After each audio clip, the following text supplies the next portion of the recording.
I met her on a rainy Thursday afternoon, the kind of day that makes even a billionaire feel lonely. I was sitting in a small cafe wearing a plain gray hoodie, no watch, no car keys on the table, nothing that screamed money. She walked in like she owned the place. Long hair, perfect smile, eyes that scanned every corner before landing on me. She asked if she could sit because every other seat was taken. I said sure. We started talking about random things, travel, books, how small talk is exhausting. She laughed at everything I said, even the jokes that weren't funny. There was something magnetic about her. She made you feel like you were the only man in the world worth listening to. But somewhere deep inside, I'd already learned to listen differently. I wasn't just hearing words, I was studying intent. I'd been rich once. Too rich for my own good. My last relationship had ended the day I lost access to my trust fund for a few months, and that lesson cut deeper than any heartbreak. That's when I made a quiet promise to myself. The next woman who fell in love with me would fall for me, not my money. So, I did what any broken-hearted man with too much pride would do. I disappeared. Sold the mansion, moved into a small apartment downtown, drove an old pickup, and started over as the man I would have been if money never existed. When she asked what I did for a living, I said, "I'm figuring life out." She smiled. "That's brave," she said. Most people would have walked away after that line. But not her. She leaned in, curious. That was the first sign that maybe she was different. Weeks passed. We met every day, sometimes at the same cafe, sometimes walking along the pier with cheap coffee and big dreams. She told me she'd been through a lot. Exes who cheated, jobs that drained her soul, nights she cried herself to sleep. I listened, offered comfort, but never mentioned my past. She called me her safe place. I called her my second chance. But love, I've learned, is like poker. Everyone's holding something back. One night she asked to come over. My apartment wasn't much. One bedroom, peeling paint, mismatched furniture. I expected her to flinch, maybe even laugh. Instead she said, "It's cozy." That night she cooked pasta, we drank cheap wine, and she fell asleep on my shoulder. For the first time in years I felt peace. What I didn't know was that peace was temporary, because while I was testing her love, she was testing my resources. The next few weeks were a dream, or at least that's how it felt. She'd started staying over more often, leaving her perfume on my pillow and her toothbrush in my bathroom. We'd wake up late, talk about nonsense, and pretend the world outside didn't exist. She'd make jokes about how broke we both were, but I noticed little things. The way her eyes lingered on expensive cars, or how she mentioned wanting stability more often than love. At first I brushed it off. Maybe it was my paranoia. Maybe the scars from my past were still fresh. But then came the small tests, the ones women don't even realize they're giving. One night we walked past a jewelry store. She stopped and stared at a diamond necklace, her reflection glowing in the glass. "One day," she whispered half to herself. I smiled and said, "Yeah, maybe one day." That's when I saw it, a flicker of disappointment she quickly hid behind a fake laugh. The next day she brought up her rent being late. "My landlord's a nightmare," she said, sighing. "He's threatening to kick me out if I don't pay soon." I looked at her for a moment, pretending to think, and said, "I wish I could help, but I'm short this month too." For a moment, the softness in her eyes vanished. "Oh," she said, voice sharp. "No worries." Then she smiled again, but it didn't reach her eyes. That's when I knew. She didn't date men, she dated opportunities. Still, I didn't end it. I wanted to see how far she'd go. It wasn't revenge yet, it was curiosity. I wanted to know who she was when money didn't show up. Soon after, her tone began to change. Calls became shorter. Messages delayed. She'd say she was busy or tired. Once, I caught her scrolling through a luxury vacation page while lying next to me, her face glowing from the screen's light. I asked her if she was planning a trip, and she said, "Just dreaming." Dreaming of what, I wondered? A better life or a richer man? A week later she invited me to a fancy dinner. I hesitated, the kind of place where one meal costs more than my entire week's groceries. She said, "Don't worry, it's on me." I almost laughed at the irony. But when we walked in, I realized she wasn't alone. Her friend, a guy, was already seated. He wore an expensive watch, the kind that screams success without saying a word. She introduced us awkwardly. "This is Daniel," she said. "We've known each other forever." Daniel smiled. "So, you're the boyfriend I've heard so much about?" I smiled back, but inside I already knew. This wasn't a date. This was a comparison. And she didn't realize, she was the one being tested. That dinner was the beginning of the end, though she didn't know it yet. Daniel talked about his company, his investments, his new car, his busy life. Every word he spoke was dipped in money. And every time he spoke, her laughter got a little louder, her hand rested a little longer on his arm. I sat there, pretending to be oblivious, smiling like a man too naive to understand what was happening. When the bill came, Daniel reached for it. I didn't even move. I wanted to see what she would do. She didn't hesitate. "Oh, Daniel, you're too sweet," she said, giggling. That night, I saw something I'd been refusing to see. She liked me, but she wanted him. When we left the restaurant, she held my hand like nothing had happened. "You were quiet tonight," she said softly. "Just thinking," I replied. "About what?" "About how people change when money walks into the room." She stopped walking for a moment, eyes narrowing. "What's that supposed to mean?" "Nothing," I said, forcing a smile. "Just an observation." But I could feel her unease. The mask had cracked, not enough to shatter but enough to let the truth peek through. Over the next few days, her behavior grew colder. Calls became rare. Messages turned one-worded. I didn't chase her, I waited. Because sometimes silence exposes people faster than confrontation ever could. A week later, I got the message I'd been expecting. "Hey, I think we should take a break. It's not you, it's me. I just need some space to figure things out." I stared at the screen and smiled. I didn't reply. She didn't want space, she wanted an upgrade. 3 weeks later, she posted a picture on social media. She was in a designer dress, champagne in hand, leaning against a luxury car. The caption read, "Finally, my life's turning around," and standing beside her, with that same smug smile, was Daniel. My friends sent me screenshots, some angry, some sympathetic. I just said, "Good for her." Because what she didn't know was that Daniel worked for me. I'd hired him years ago as part of my real estate company. He was one of the few people who knew about my little social experiment, living broke to find real love. I hadn't planned for him to cross paths with her, but when fate hands you irony, you don't refuse it. And that's when the idea came. Not revenge yet, but justice wrapped in patience. I decided to let her live her dream. To let her taste the high life she'd been chasing. Because when a lie is fed enough luxury, it eventually starves for truth. Daniel played his part perfectly. I didn't even have to ask. He knew me well enough to understand that silence was my green light. A week after their photo went viral, she was already living her fantasy.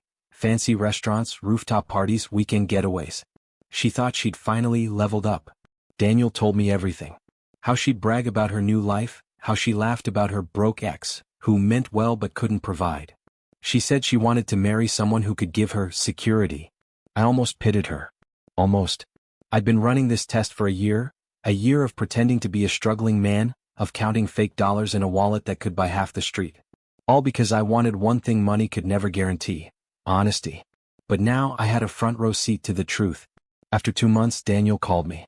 "She's starting to ask questions," he said. "About me. About how much I make. About why she hasn't met my family." I chuckled. "Keep playing along," I said. "Let her see what rich really looks like." He invited her to one of my penthouses, though she thought it was his. A 20th floor apartment overlooking the skyline, modern art on the walls, piano by the window. She walked in wide-eyed, spinning slowly like a kid in a candy store. "This is beautiful," she whispered. Daniel smiled. "Glad you like it. It's one of my boss's places." She froze. "Your boss?" "Yeah," he said casually. "You might have seen him before." That's when I walked in. She turned, the color draining from her face. I stood there, same plain hoodie, same calm eyes. For a second she thought it was a coincidence. Then she looked at Daniel, then back at me. The realization hit her like a storm. You know each other?" she stammered. Daniel grinned. "Know him? He owns this place. I work for him." Silence. Only the hum of the city below filled the air. She looked at me, eyes trembling. "You said you were broke." "I said I was figuring life out," I corrected softly. "You just assumed that meant poor." She opened her mouth, but no words came out. Her mind was spinning, trying to rewrite the past year into something that made sense. But the truth doesn't bend, it breaks people in silence. "I wanted to see who would love me without money," I said. "Turns out it wasn't you." Tears welled in her eyes. "I did love you," she whispered, almost believing it. I shook my head gently. "No. You loved what you thought I could give you. Not who I was when I had nothing." She stood there frozen, mascara streaking down her cheeks, surrounded by the kind of wealth she'd always dreamed of, but now it felt like a prison made of mirrors. And that was the moment she realized. The man she used had been watching all along. She didn't speak for a long time. just stood there, staring at me as if the floor had disappeared beneath her. I could see the storm in her eyes, confusion, shame, anger, all swirling together. I didn't move. I wanted her to feel every second of it. Finally, she whispered, "So, this was a game to you?" I smiled faintly. "No. It was a lesson. You just failed it." She took a step forward, voice trembling. "You lied to me. You pretended to be someone else. That's manipulation." I nodded slowly. "Maybe it is. But you didn't love me either, did you? You pretended too, only your lie had a price tag." She looked away, clutching her purse like it could protect her. "You don't understand," she said. "I've struggled all my life. I just wanted someone stable, someone who wouldn't make me worry every month about rent or bills." I sighed. Stability is fine. Gold digging isn't. The truth hit her harder than any insult could. Daniel quietly excused himself and left, giving us space. She sat down on the edge of the couch, staring at her reflection in the glass window, city lights flickering behind her. "I thought I finally found someone different," she said quietly. "You did," I said. "But you never took the time to know him." She turned to me, desperate now. "I can explain." I raised a hand gently. "Don't. Explanations are for misunderstandings. What you did was calculation." Silence filled the room. Outside, the world kept moving, cars honking, people laughing, the city alive, but inside everything felt still. I walked toward the door. "You should go," I said. She stood slowly, her voice breaking. "You're just going to throw me out like that?" I looked at her one last time. "No," I said softly. "I'm setting you free. From the man you thought had nothing, and from the illusion that money can replace love." She took a shaky breath and walked past me. At the door, she paused like she wanted to turn around to say something that could erase everything. But she didn't. The door closed behind her with a quiet click, and that sound, that small sound, felt louder than thunder. When she was gone, I sat down, staring at the glass of wine she'd left half-finished on the table. The lipstick mark on the rim looked almost poetic, beautiful but stained. That night, I didn't feel victorious. I felt empty.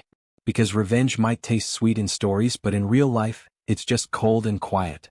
And yet, somewhere deep down, I knew she hadn't learned her lesson yet. Not completely. Because karma, like me, was patient. Weeks passed. I didn't hear from her again. No messages, no calls, not even a late-night "I miss you" text. I figured she'd moved on, probably back with Daniel or maybe someone richer. That's what people like her did. They chased comfort, not connection. But life has a strange way of looping back. One morning, I was in my office downtown going through some property reports, when my assistant knocked and said, "There's someone here asking to see you. Says it's personal." I looked up, curious. "Who is it?" "She didn't give a name," my assistant said. "But she looks nervous." I already knew. When she walked in, she looked nothing like the woman I remembered. The glow was gone. Her makeup couldn't hide the exhaustion. The confident smile she used to wear had been replaced by something fragile. "Hi," she said softly, standing by the door like she didn't belong there. I gestured to the chair. "Have a seat." She hesitated, then sat. For a moment, we just sat there in silence, her eyes scanning the office, the awards, the city view behind me. Every inch of the room was a reminder of what she'd walked away from. Finally she spoke. "Daniel left." I leaned back. "I know." Her head snapped up. You know?" "Of course. He told me," I said calmly. "Turns out he's not great at pretending to be in love either." Her eyes filled with tears. "He said he cared about me. But after your little reveal that night, everything changed. He started ignoring me, treating me like I was just nothing." I didn't say anything. I just listened. She looked down, her voice cracking. "I lost my job too. I had to move back with my mom. I don't even know what I'm doing anymore." For the first time, she looked real.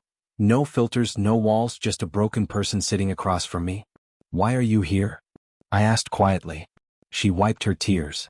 "Because I realized I did love you. Not because of what you had, but because of how I felt when I was with you. I didn't see it before, but I do now." I studied her face. Maybe she was telling the truth. Maybe she wasn't. But the difference was, I no longer cared. "People usually realize what matters after they lose it," I said softly. "But love that depends on loss isn't love, it's guilt." She bit her lip, nodding, but the tears didn't stop. "Please," she whispered. "Can we just start over?" I looked at her for a long time.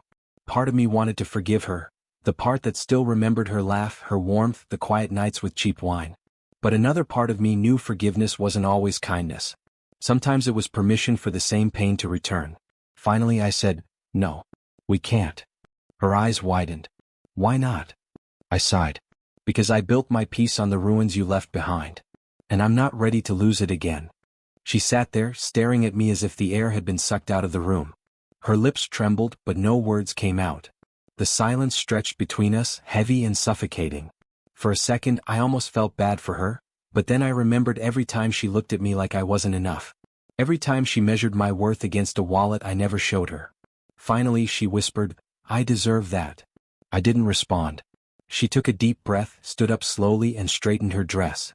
"You were right," she said. "I was chasing security. But I didn't realize real security isn't money, it's peace. It's trust." I nodded slightly. "It's good you figured that out." She looked around the office one last time, the mahogany shelves, the quiet ticking of the clock, the window overlooking a city that never stopped moving. "You know," she said with a sad smile, "I used to imagine sitting in a place like this, next to you." "You still can," I said quietly. "Just not as who you were." She hesitated, eyes glistening. "You really won't give me another chance?" I shook my head. "You broke something that doesn't get fixed with apologies. I don't hate you. I just don't trust you." She let out a shaky laugh, almost a sigh. "Then I guess that's my answer." She walked to the door and as her hand touched the handle she stopped. "For what it's worth," she said without turning around, "I hope you find someone who loves you for the man you are, not the world you own." I didn't reply. The door clicked shut and for the second time she was gone, but this time I didn't feel empty. I felt clean. I stood by the window for a long time watching the city below. People rushing to jobs they hated, chasing dreams that probably weren't even theirs. Everyone wanting more, never realizing that more is a trap. Money had always been both my curse and my armor. I'd built walls with it, then tested hearts against it. And though it cost me love, it gave me clarity, the kind no amount of luxury could buy. Over the next few weeks I threw myself into work. Bought another property, signed new clients, but something inside me had shifted. I no longer felt the need to prove anything, not to women, not to the world. One night, I drove past that same little cafe where I first met her. The lights were dim but familiar. I parked, walked in and sat at the same table. The barista recognized me and smiled. "Long time," he said. "Yeah," I murmured. "Feels like a lifetime." I ordered the same cheap coffee. No luxury, no show, just me, the man I had been before all the games. And for the first time in years, it tasted right. Because this time I wasn't pretending to be broke. I was finally free. A few months went by. Life settled into something peaceful, predictable but in the best way. No more pretending, no more tests. I worked, I traveled, I laughed again. But sometimes late at night I'd find myself thinking about her. Not out of longing, just curiosity. Wondering where she was, what she was doing, if she'd really changed. One evening I was at a charity gala, one of those black tie events where everyone smiles too wide and talks too loud. I didn't even want to be there, but my company was sponsoring it, so showing up was part of the job. I was standing near the bar when I heard a familiar laugh.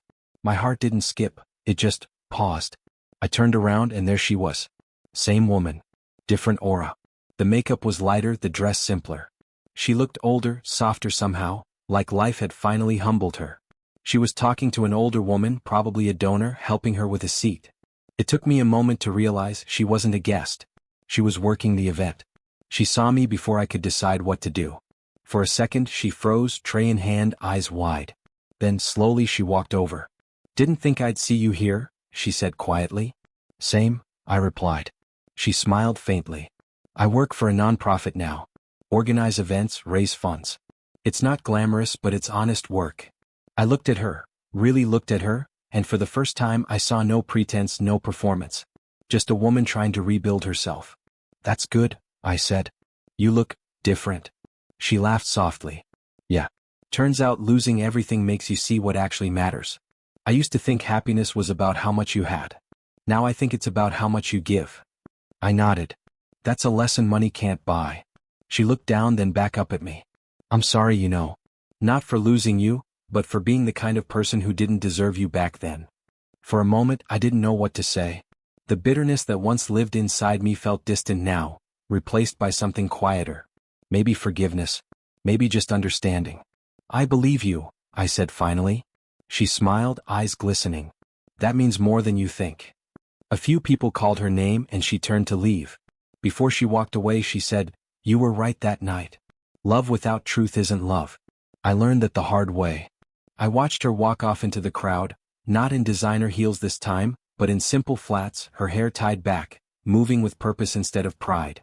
For the first time, I didn't see the woman who used me. I saw the woman who'd finally met herself. And as I looked around that glittering room, surrounded by people wearing masks of success, I realized, maybe she wasn't the only one who'd learned something.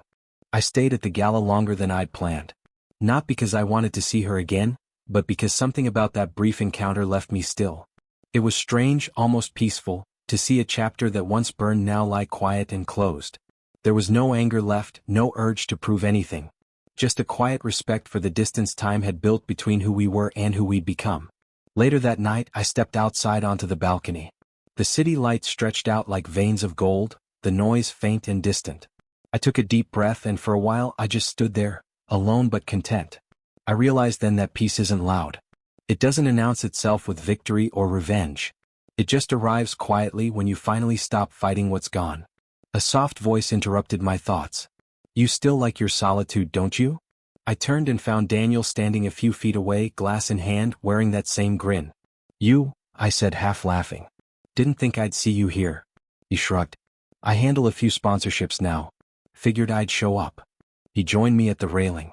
"You saw her, didn't you?" "Yeah," I said. "She's different." He nodded slowly. "She went through hell after everything. But she's doing okay now. I checked up on her a few times. She didn't want money, just advice." That caught me off guard. "Advice?" "Yeah," Daniel said, sipping his drink. "She asked how to start from zero. I told her, start with humility. The rest follows." I smiled faintly. "Good answer." Daniel looked at me curiously. "You ever think about giving her another chance?" I shook my head. "No. Not because I hate her, but because the man she hurt doesn't exist anymore. I've outgrown the version of me that needed that closure." He grinned. "You sound like a monk." "Maybe just a man who finally stopped mistaking pain for passion," I said. We both laughed quietly and for the first time in a long time, it felt genuine. As the night wound down I left early. On the drive home, the streets were half empty, the city quieter than usual. I stopped at a red light and in that still moment, memories flashed. Her laughter, her betrayal, that night in the penthouse. But instead of bitterness I felt gratitude. Because if she hadn't broken me I would have never rebuilt myself. When I got home I poured a drink and sat by the window. The city below shimmered, alive with stories, some beginning, some ending. And I smiled, realizing that mine had done both. Some lessons cost money. Others cost love. But the ones that truly change you, they cost your ego. And losing that might just be the richest thing I've ever done.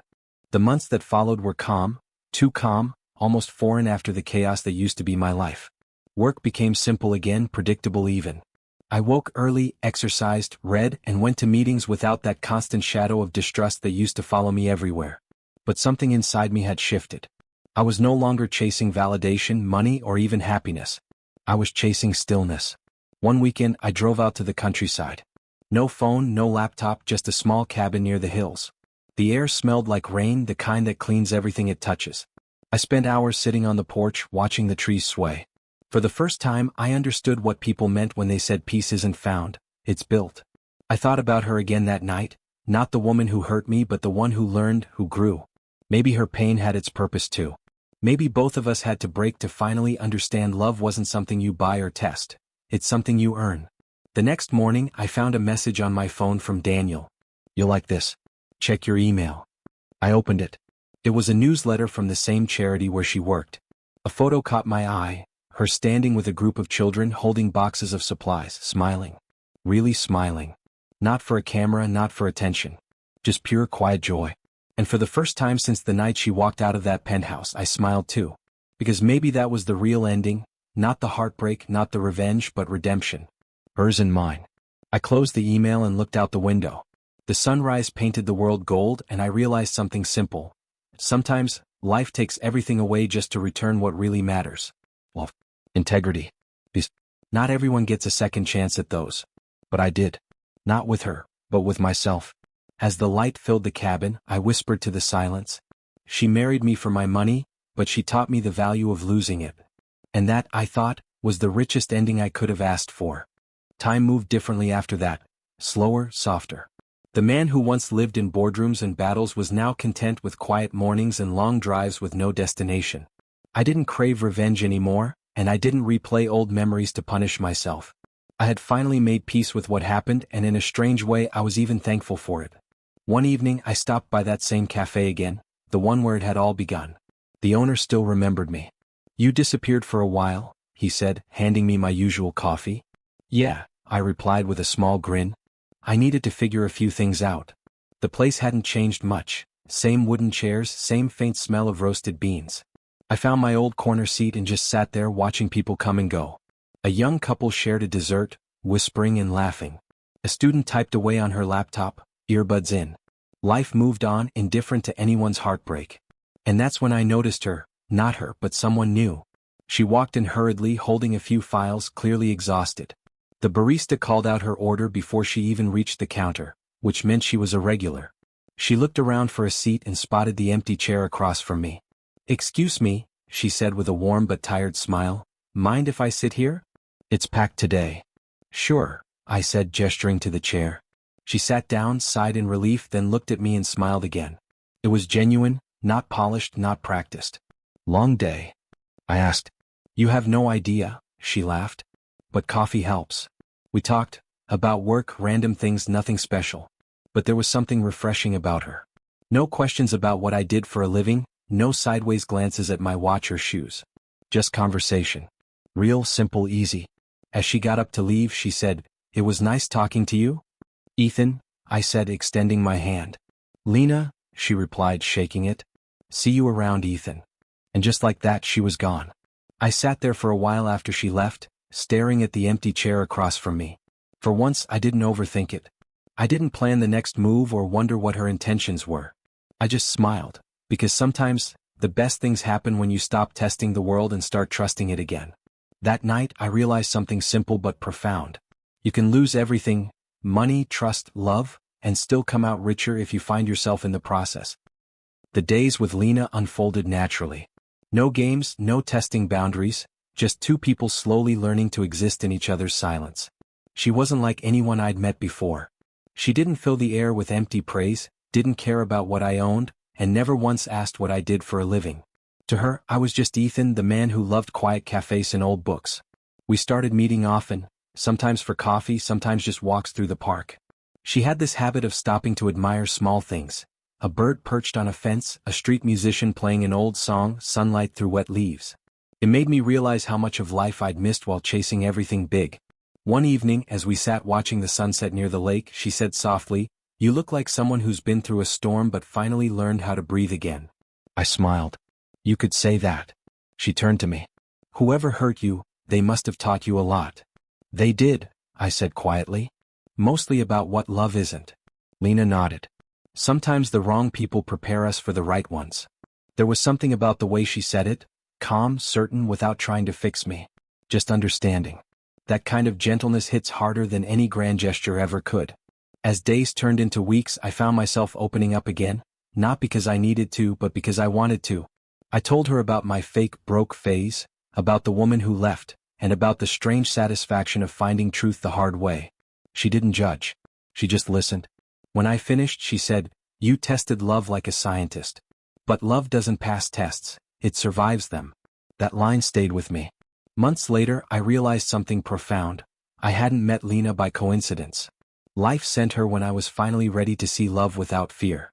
One morning, as we sat at that same cafe where everything had once fallen apart, she reached across the table and said, "You know what's funny? You're the calmest person I've ever met." I laughed softly. "That's because I've already lived through my storm."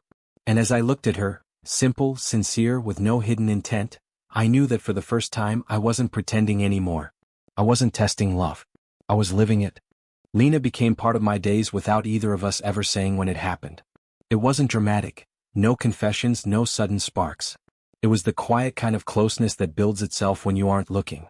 I'd text her when I was on my way to the cafe, and somehow she'd already be there, waving me over with that easy smile. She'd steal fries from my plate, laugh at the smallest things, and somehow make my world lighter without even trying. One night, we were walking back from dinner, the streets empty and washed with the glow of streetlights. She was talking about her childhood, about how her mom used to say, "Don't chase what runs, just walk steady and it'll meet you halfway." I didn't say anything for a while. I was watching her, the way her hair caught the wind, the way she spoke like life didn't owe her anything. And it hit me, this was what I'd been waiting for. Not perfection. Not excitement. Just peace with a pulse. When we reached her place, she stopped and turned to me. "You're thinking something," she said, smiling. "Yeah," I replied quietly. "That this, whatever this is, it feels real." She nodded. "That's because it is." I don't remember what happened next except that I didn't want to leave. We stood there in that quiet street, neither saying much. And for the first time in years, I didn't feel the urge to control the moment. I just let it be. Later that week, I invited her to see my world, the real one. My office, my team, my name on the building. She looked around, smiled, and said, "So this is what you were hiding?" "Yeah," I said, half laughing. "Did I pass the test?" She looked me in the eye. "You did," she said softly. "Because you didn't make me take one." Something inside me shifted. For the first time, my success didn't feel like armor, it felt like a story I could finally share. That evening as I dropped her home, she kissed me on the cheek and whispered, "I like the man you are when no one's watching." And that's when I knew. Not because of fireworks or fate, but because peace after chaos feels like love wearing honesty. The following months felt like a quiet sunrise after years of storms. Lena and I didn't rush anything, we didn't need to. Some evenings we cooked together, some nights we just sat on the balcony with coffee, saying nothing at all. It was the kind of silence that spoke louder than words ever could. I finally understood that love isn't about finding someone to fill your emptiness. It's about meeting someone when you've learned to live with it. There were days I'd catch myself remembering the past, her voice, her perfume, the lessons that came wrapped in pain. But every time those memories tried to drag me back, I'd look at Lena across the room, hair messy, humming to herself while reading, and I'd feel peace wash over me again. She didn't heal me. She didn't have to. She just made it safe to stay healed. One evening, while we were out for a walk, she asked, "If you could go back and change one thing, would you?" I thought for a long time before answering. "No," I said finally. Because the pain taught me how to love without fear. Without expectations. Without testing someone to prove they care.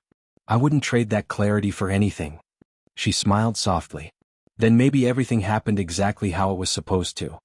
We stopped by the old cafe again, sitting at our usual table.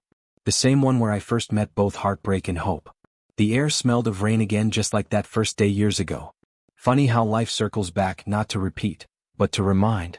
I looked at Lena and said, "You know, there was a time I thought love had to hurt to be real."